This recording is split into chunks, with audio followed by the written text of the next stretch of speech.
Hello बच्चों। तो next हमारा जो टॉपिक है वो है difference between atomic orbital and molecular orbital. Atomic orbital और मॉलिक्यूलर ऑर्बिटल के बीच में डिफरेंस बताना है, ठीक है। तो एटॉमिक ऑर्बिटल आपको पता है, जैसे एटॉमिक, एटम मतलब एक ही सिंगल एटम, ठीक है। एटम मतलब सिंगल एटम, और ये न्यूक्लियस है। तो न्यूक्लियस के अराउंड ये क्या है, इलेक्ट्रॉन्स हैं। तो इनका क्लाउड यहाँ यहाँ यहाँ होगा, न्यूक्लियस के चारों तरफ होगा, ठीक है।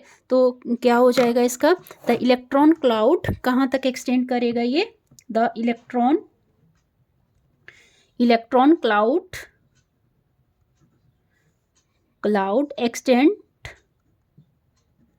extend around the nucleus, ठीक है। और यहाँ पे मॉलिक्यूलर का मतलब है दो एटम लिए हमने, जैसे दो हाइड्रोजन एटम ले लिए, और जब ये कंबाइन करे तो क्या होगा, ये ऐसे ओवरलैप करेंगे, तो ऐसे इसका स्ट्रक्चर ऐसे बनेगा ना। और यहाँ पे न्यूक्लियस, यहाँ पे न्यूक्लियस। तो ये जो इलेक्ट्रॉन क्लाउड है ये एक्सटेंड कहाँ तक करेगा, around the nucleus of bounded atom, ठीक है। इन दोनों के बीच में यहाँ पे एक्सटेंड करेगा ये, ठीक है। The electron cloud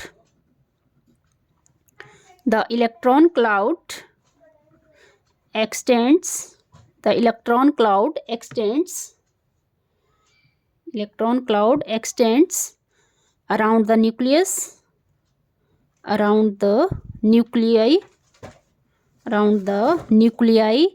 of the bonded atoms in the molecule। Okay, first difference समझ आ गया। और सेकंड डिफरेंस बताती हूँ मैं क्या है। ये क्या है, मोनोसेंट्रिक मतलब एक ही इसका सेंटर है, ठीक है। और जो मॉलिक्यूलर ऑर्बिटल है ये पॉलीसेंट्रिक हो सकते हैं, यहाँ पे 2 हैं, 2 से ज़्यादा भी हो सकते हैं, ठीक है। It is monocentric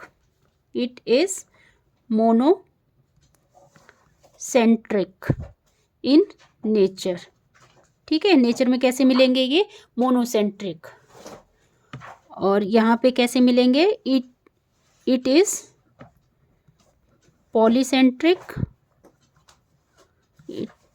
polycentric in nature, ठीक है। नेचर में पॉलीसेंट्रिक, नेचर में मिलेंगी ये। थर्ड आ गया इसका डिफरेंस कि ये जो एटॉमिक ऑर्बिटल है ये सिंगल एटम है, सिंगल एटम की प्रॉपर्टी को ही शो करेगा, ठीक है। और ये जो मॉलिक्यूल है ये कंबाइनिंग एटम की प्रॉपर्टी को शो करेगा। तो थर्ड डिफरेंस लिख लो, इट हैज़ द प्रॉपर्टीज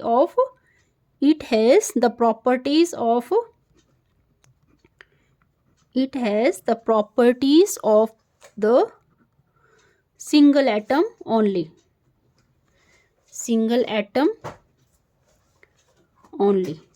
ठीक है, single atom only.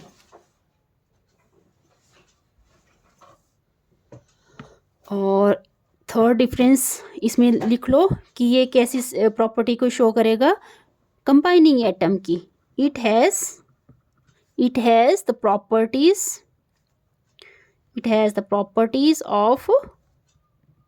Properties of the combining atoms, ठीक है। कंबाइनिंग एटम की प्रॉपर्टी को शो करेगा। और फोर्थ ले लेते हैं हम, इसकी जो शेप है, इसकी शेप सिंपल होगी और इसकी शेप क्या होगी, कॉम्प्लेक्स नेचर में होगी, ठीक है। इट्स शेप इज सिंपल और its shape is complex in nature. Its shape is complex in nature. और जैसे कि आपको पता है कि जो एटॉमिक ऑर्बिटल है उनको किस तरह से डिज़ाइन किया जाता है, SPDF ऑर्बिटल, ठीक है। Atomic orbital atomic orbitals are designed या आर रिप्रेजेंटेड भी लिख सकते हैं, are represented by SP DF, ठीक है,